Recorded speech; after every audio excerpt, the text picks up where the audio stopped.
we had some, you know, we thought we were in the playoffs one year and then found out we didn't make it, you know, and that was a tough one. Really thought we had it going, and then we just had a terrible year. We were 9 and something, 15 or 14 or something at mid-year. It was Al Banks' first year, and a lot of those kids that were good players. Right. And then we had some older guys that maybe weren't quite as hungry. And at that time, at that semester break, I was seriously considering being committed because I was losing. I was manic depressive. I was laughing. I was crying. Yeah. It was tough. Yeah. I mean, I thought I was going to lose it. And then we came back that second semester and played really well, ended up being 15 and 15 or something like that, and finally got through. And then I told Carmen at the season over, I said, I'm going to leave now, and when we have good enough players to win here, I'll come back. So I went down and recruited Ernest Brown and Willis Smith, who were two of the greatest players. Ernest's the best postman we've ever had, and he's 6 foot. Yeah. But he had a 6-foot rear end too that he could use. And he knew how to post, and he could play, and he was tough. Yeah. And Willis could play on any team I've ever coached, and probably could still play today. Yeah. And he's the only kid that I've ever coached that didn't graduate. He was a junior college transfer and was 6 hours short. Got a chance to play professional basketball, and he just went, and he didn't need the degree. But he could have done it if he wanted to, but he just didn't need to. And that's the only kid we've ever had that went with the program all the way through that didn't graduate. Mm-hmm. And that's not anything we did. It's just that we got good kids. But we got Monty Hammontree and Willis and Ernest, Ricky Bowers. We didn't really want Ricky Bowers, but we had to take him. Right. I understand. And then those guys just were tough kids. And we had a chance to go we eventually went to the tournament with those guys. And what was sad about it is that team would have really been good, but we just didn't have tournament experience. Mm-hmm. And I didn't have the experience, so I choked my guts out coaching that first game out there. It was unbelievable. Yeah. But that was you always remember the first one. Sure, right. That went, because that just was a special group of guys. And they really laid the foundation. And there were guys before that did too. You know, on that first year we had guys that did it, but it was just a deal where there weren't enough of them, and I didn't know enough as a coach. I didn't really know how to coach or what to do, and I was learning.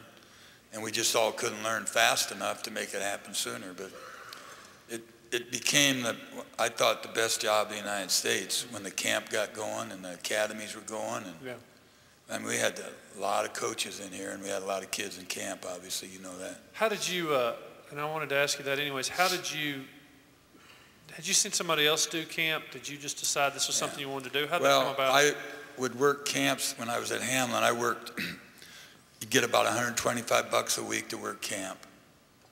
And I worked 6 straight weeks at camp and saw Carmen and the kids for 4 hours in that time frame. So you give up a little bit, to say the least, but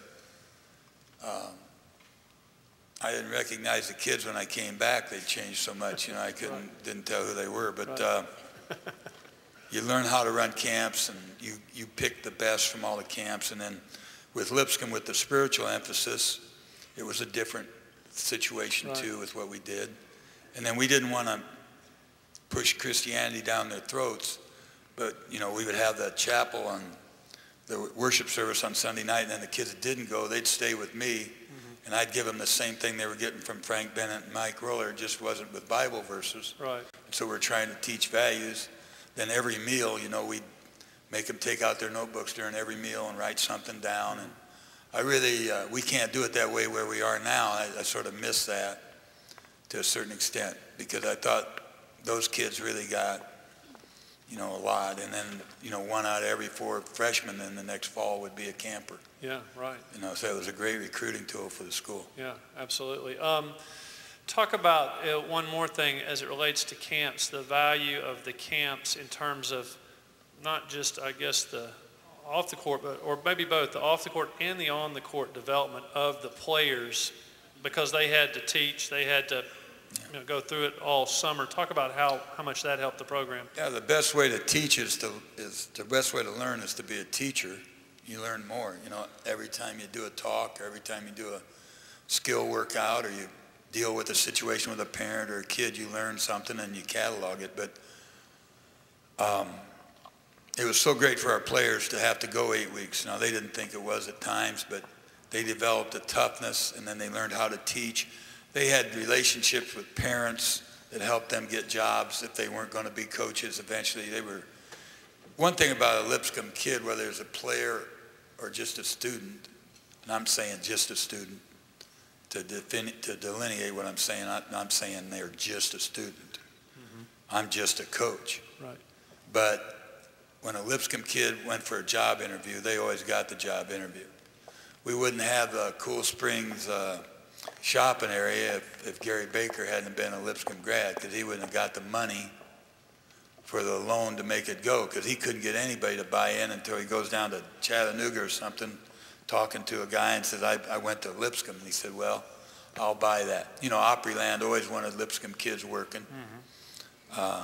It was just a great reputation for honesty and values and all those kind of things. And, you know, business majors, I mean, they wanted those kids because they knew they wouldn't be cooking the books, most likely.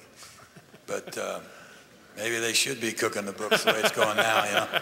Books are pretty cold right now. So, well, let me ask you this. One of the things I really remember coming up from McQuitty was there was something right as you came up the stairs, and I'm sure you were the one that had it put up or put it up, and it talked. I want to just go through a few things that were kind of just key phrases that I always remember. Yeah. You know, it said, be a practice player first. That's right. Proper and quickly execute the fundamentals of the game for the welfare of the team. That's right. You know, and that's, should pull out my dictaphone and remind myself of that one, and you need to remind me too. And we try to get it in front of our guys, but that's what it always is. You know, you got to do it in practice first. You got to execute the fundamentals properly and quickly, or you're not going to ever get open against good players. And you got to do it all for the welfare of the team, not yourself. And there's nothing worse in basketball than being selfish. And there's nothing worse than running an institution of higher learning than people that are selfish. Because the whole idea is it's the kids. Right. And sometimes the people you hear say the most, we're all here for the kids, are the ones that really aren't here for the kids. Right. But the ones that show up every day and give everything they have, no matter what they're doing, whether they're in a accounting school or whether they're in pharmacy school or they're admissions workers or they're handling the money in the business office, those are the people that are really doing it. And if you could run a school like that where the kids really were the most important thing, you'd have a great school. And I think that's what Lipscomb's trying to do. Sometimes we always forget, you know, some of those fundamental things. We've done it enough times ourselves.